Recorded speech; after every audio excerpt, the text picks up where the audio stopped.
Bonjour, voici les infos du jour. On se retrouve tout à l'heure. Pas par méchanceté.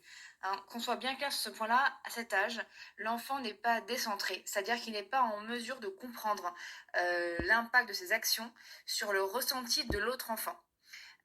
Par exemple, il peut saisir la relation de cause à effet, c'est-à-dire que voilà, quand je mords, il pleure, quand je tape, il pleure, mais il n'est pas capable de mentaliser, d'intellectualiser en fait l'effet de son action sur l'autre.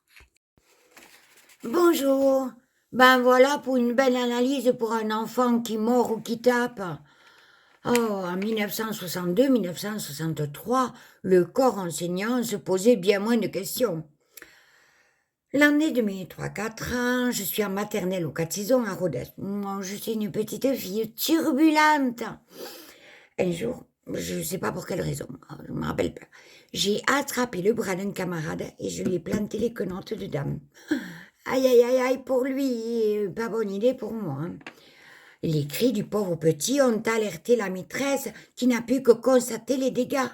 La blessure saignait. Pas de réflexion psychique comme aujourd'hui. Elle m'a pris la main et m'a mordu à son tour. Bizarre, je n'ai jamais plus mordu de ma vie. Cette même institutrice, aux méthodes moyenâgeuses, diriez-vous, trouvait que je bougeais trop. Pas de problème pour elle. Elle m'a attachée sur une chaise. Oui, oui, vous avez bien entendu. Attachée. Les bras fixés par une cordelette au dossier de la chaise et les jambes au pied de celle-ci.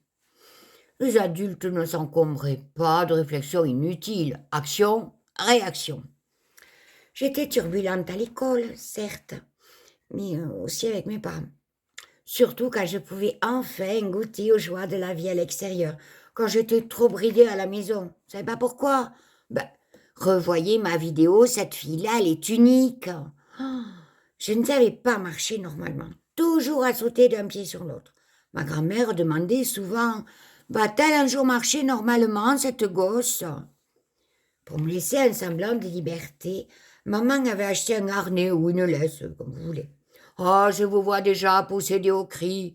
Oh, une laisse, mais un enfant n'est pas un chien. Je trouvais à mon niveau que c'était une très bonne idée. Je me sentais libre, car personne ne me tenait la main, et maman était tranquille, car je ne pouvais ni lui échapper, ni me faire écraser. On se posait moins de questions à l'époque, et cela ne nous a pas empêchés de devenir des adultes, n'est-ce pas? Et vous, vous étiez quoi? Mordeur, bagarreur, téméraire, trouillard? Racontez.